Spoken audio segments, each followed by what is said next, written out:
Hello, boys and girls. How are you guys doing today? We're going to read a book today, and we're going to talk about how you should treat your books, whether it's a library book or a book from school, from your classroom, or even the books that you have at home that you own. We're going to see about a little hedgehog named Marion and how she treats her books. Listen along. The name of my book is What Happened to Marion's Book by Brook, Berg, and Nathan Alberg. Here's the front cover. This is Marion.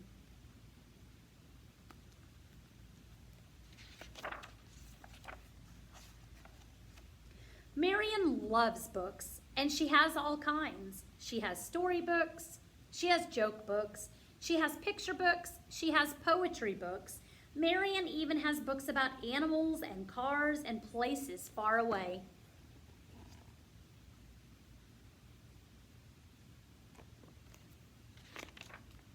Marion gets books as gifts. She gets books for her birthday, and she gets books on holidays.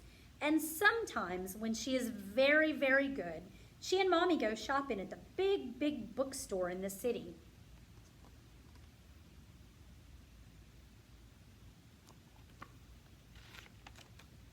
Marion takes her books everywhere. She reads her books in the morning at the breakfast table. She takes her books outside when she plays. She reads in the car. Sometimes she even reads in the bathtub. And if she isn't too tired, she usually reads one more book right before bedtime.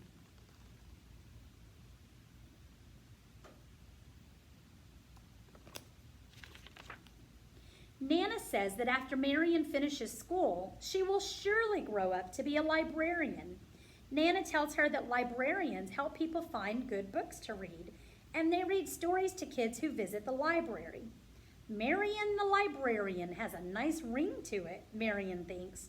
She can hardly wait to go to school so that she can grow up to be a librarian.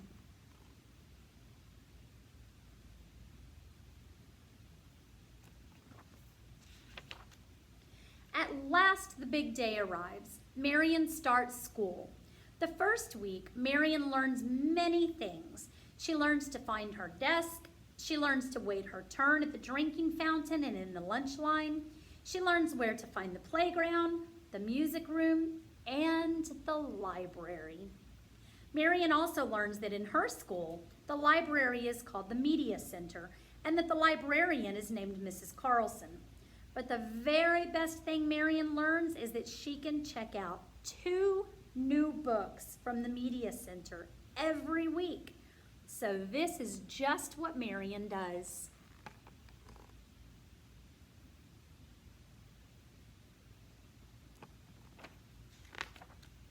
After school, Marion rushes home with her books. First, she reads one book and then the other.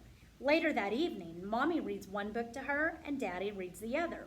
The next day after school, Nana reads both books to her at least twice. Marion loves the stories.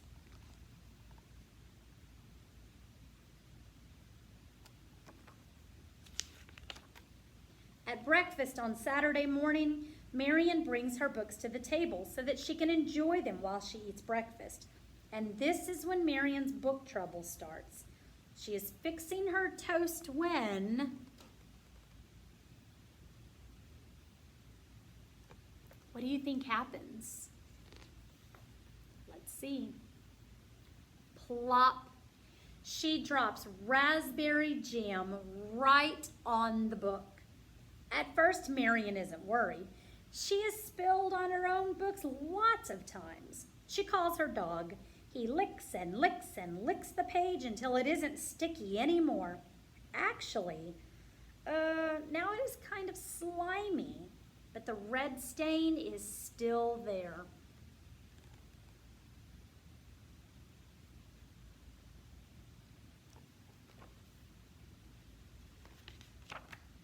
Marion imagines Mrs. Carlson's face frowning when she discovers the raspberry red stain on the beautiful book. She imagines Mrs. Carlson telling her she can never check out another book from the Media Center. She imagines never getting to be a librarian. What should she do? She can't tell Mommy. Mommy doesn't like it when Marion brings books to the table. She can't tell Nana or Daddy either. They would want to know why she had the book at the breakfast table.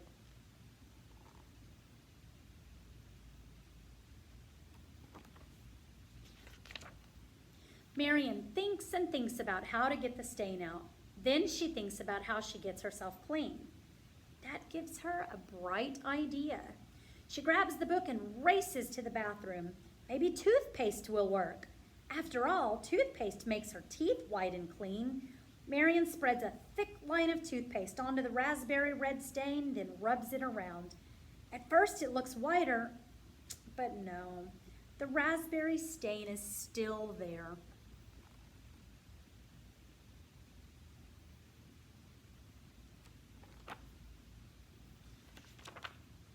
This stain is going to take something more. She starts filling the bathtub. When Mommy knocks on the door and asks what Marion is doing, she truthfully says, taking a bath and reading. But the raspberry stain doesn't wash away in the bathtub, even when Marion adds bubble bath to the water.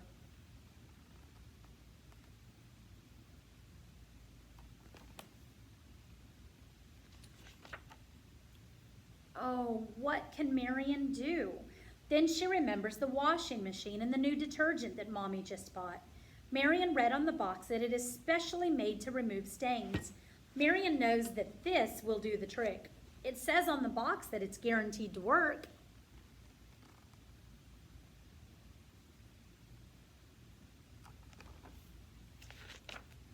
A short time later, Marion pulls the book from the washing machine and there is nothing.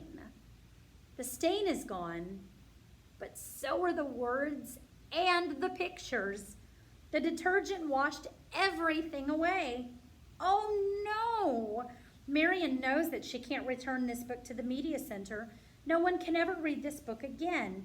Then Marion has another idea. Maybe I can trade it for one of my books, she thinks.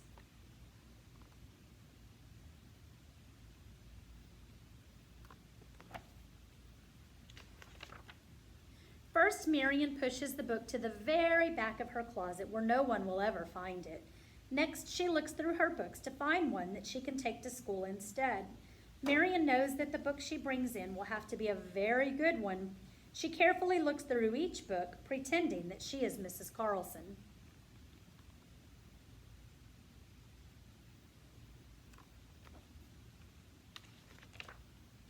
The first book she chooses has some peanut butter on one of the pages. The next has a chocolate milk stain on two of the pages. The pages of another are dirty from the playground. Marion is surprised to see that every one of her books has dirty, torn, or bent pages. Is it possible, she wonders, that she doesn't take good care of her books? What do you guys think? Does she take good care of her books?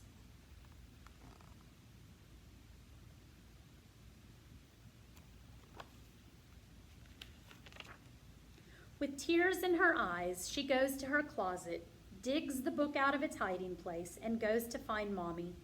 Mommy and Daddy are disappointed with Marion. They tell her that she will have to return the ruined book to Mrs. Carlson. Marion will have to replace the ruined book.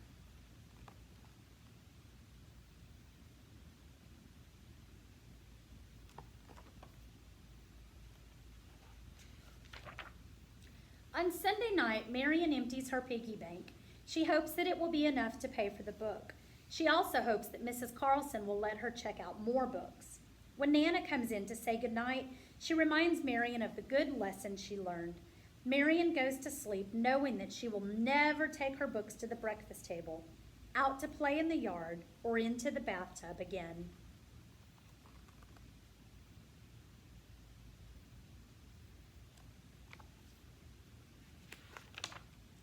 When Marion brings the book back to the media center, she is very nervous. She holds the book up to Mrs. Carlson, who looks very sad. She gently takes the book from Marion's hands and holds it carefully. Then she asks Marion what happened. As Marion explains, Mrs. Carlson listens. She asks Marion to explain what she will do differently the next time she checks out books from the media center.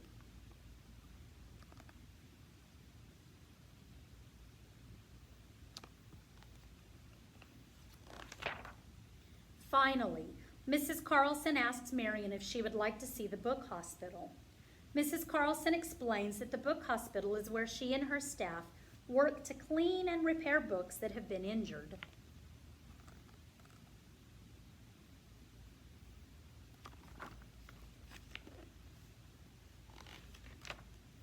Before Marion leaves, Mrs. Carlson looks up the price of the book so that Marion can pay to replace it. She also gives Marion a healthy bookmark to help her remember the right way to treat her books.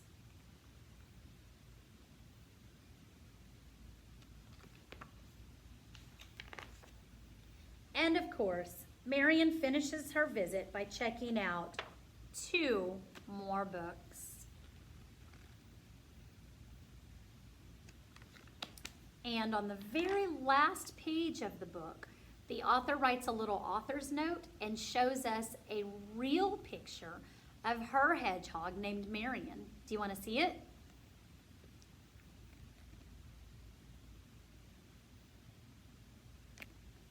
The end.